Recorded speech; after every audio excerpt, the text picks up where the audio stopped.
Hey Joe, how you doing? I'm good, mate. How are you doing? Oh mate, I'm good. Just cracking on with life. Just cracking on. Cracking on with We've got life. 3 weeks. Absolutely. 3 weeks more extension of this quarantine. Oh, mate, I know. Quarantine.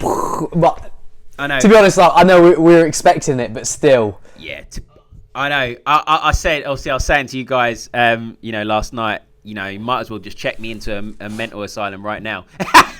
I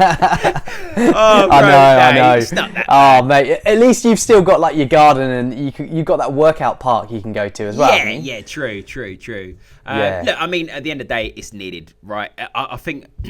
Yeah. I can't remember who it was yesterday, but someone, sort of one of the politicians, was just saying, rightly so.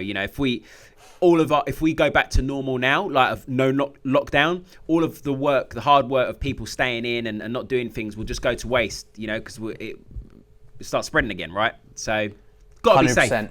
Gotta be safe.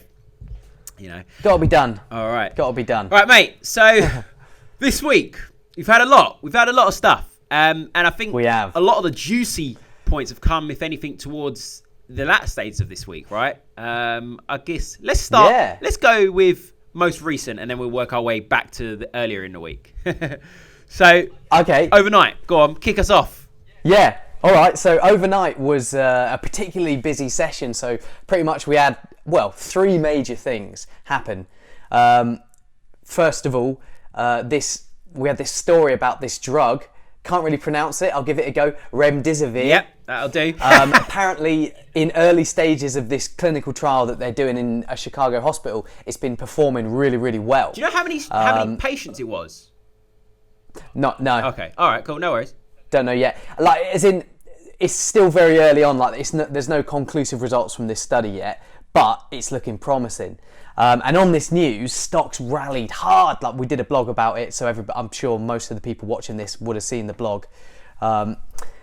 Also, overnight, we had Trump announcing this 3-phase, a 3-phase reopening of the economy. And there's not really a set timeline, but it's kind of like once infection rates reach a certain level, you can then reopen this, and then when it reaches a certain level, you can then do this. It's that kind of idea. Yeah, it's just great. And then China GDP as well. Yeah, so quite a lot. I mean, I just want to go back. Sorry, I know you're whacking through there. I want to go back to the progress that they're having with that drug from Gilead Sciences, and because they said specifically people that were suffering with the respiratory issues and obviously fever, that was helping massively. And I just wanted to note that I was actually sent something from my dad via WhatsApp, and they would it was like this doctor on this motivational message, really quite key actually for anyone that's actually going through the symptoms right now or suffering with it. And it's like, obviously the virus, it targets your lungs, right, your breathing, your respiratory. And it's obviously when you have that, you want to just lay down on your back. You just want to just lie there and and that's what the virus wants. It wants you to just lay there and be inactive. And this doctor was saying that, you have to go against the grain and get up and, just do stretches, put your hands over your heads, breathe, because that way you're not allowing the virus to settle and get comfortable and overtake your lungs and your breathing. Really? Yeah, and it's sort of, obviously goes against maybe the usual of, relax, rest, just lie down, but that's what the virus wants. You got to get up and, just do some deep breathing. It hurts, but you got to push through it. And that's what I heard, and apparently works really well. Yeah. Wow, fair enough. Yeah, so just for anyone, anyone out there, study on that. Yeah, man.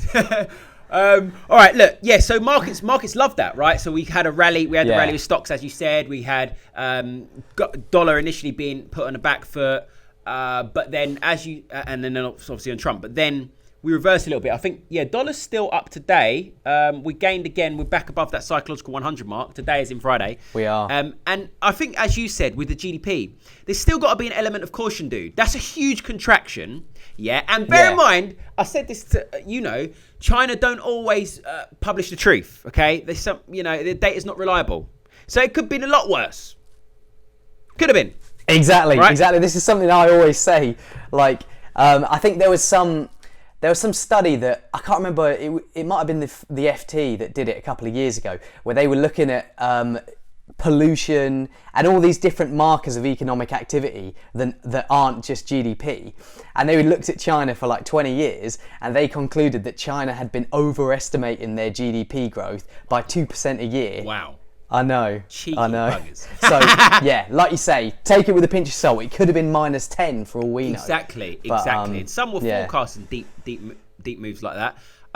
And I think it's just important to know that the factor is there's still uncertainty. So obviously, look, China reported.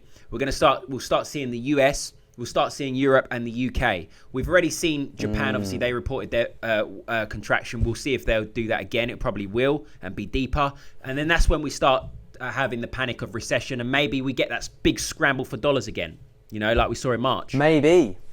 Yeah. Maybe. Definitely something that we've been talking about this week was like how looking at a lot of these risk assets, particularly equity markets, they've rallied so much from like the coronavirus lows at the middle of last month. Yeah. And it's almost like they've got so excited about all this stuff that all the central banks like the Fed and the ECB have been doing that they've forgotten about how bad the economic reality is. And like you're literally just saying, all this data is going to start coming out now, and it's just going to start reminding us, oh my God, we're in like an economic catastrophe at the moment. 100%. And agreed. Yeah. Yeah. And then look, just on that front, and that just, that goes on with the bad batch of data we've had out of the States this week, right? We've seen a couple of regional manufacturing, Empire and Philly Fed, both at like all-time lows or like sharpest decline since records began. US consumer spending, retail sales, mate, that was a minus 8.6 or something percent? Yeah, minus 8.7 in 1 month. If that's not worrying, I don't know what is. Insane. And then on the back of that, I saw reports, big retailer, JCPenney, on the verge of bankruptcy. So it's worrying times. And as you say, the stocks are just not tied in with reality for the time being. But when they do, boy, will things really hit the fan. Yeah. Again. And actually, you just reminded me of another interesting point. You talked about like some of these earnings, JCPenney nearly going bankrupt. Well, we've also had earning season's getting underway now. We've had some of the big banks, and pretty much all of their profits have absolutely plummeted in Q1. Plummeted. It's crazy, dude. I mean, some of them still have good revenue in certain divisions, but that's not really what we care about. But the rest of this earnings season is probably going to be bad, and that alongside data, it could present a lot of risk risk appetite generally. Agreed. Totally agree with you, man. Yeah, interesting times. I mean, as we always say, it's just every week there's just something big to talk about, and we continue to get that right now. But what have we got going on next week? Oh, wait. Before we get to next week, one last thing I want to mention. Obviously, Brexit, that's going to be the next big thing again. It's been swept under the rug by the markets. Obviously, understandably, there's a lot more going on. But obviously, we saw some comments that you picked up, and I'm just baffled that Britain still wants to stick to the current date to end of this year. They leave. Are they mad? Crazy. Are they mad? Yeah, they are. They are mad. Honestly. I know.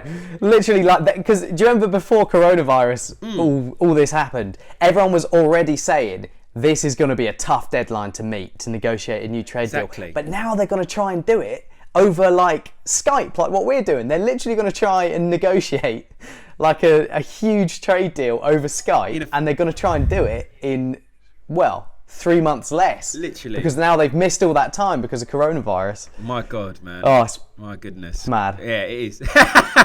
But so that would be a massive wave of volatility potentially to come there for GBP again, as it was before. Yeah. All right, so next week, Exactly. we've got focus on manufacturing PMIs from Europe and US. Yes, and that's UK. definitely going to be a big focus. That's on Thursday. Weekly jobless claims data as well in the US. So Thursday is going to be the big day in terms of data. Agreed. And then we're just going to have to be on the lookout for any other like fundamental developments that we might get during the week. And look, as I've done last couple of weeks now. Dollar, what's your take? Well, where are we going? Oh, well, up or down? I think the risk is to go higher, because of bad data, maybe some bad earnings. But who knows? There's the wild card. Now that we've got this story about this remdesivir drug, like apparently the result for that is going to come towards the end of April. So maybe that comes at the end of last week, and it's they're going to start rolling it out as a treatment or something. That would be a big plus for risk That would be a sentiment. game changer. Wow. Yeah, we'll see. Yeah. Let's keep on top of that. Yeah. All right, dude. Well, pleasure again. Another good week. Have a good one, buddy. Let's get it.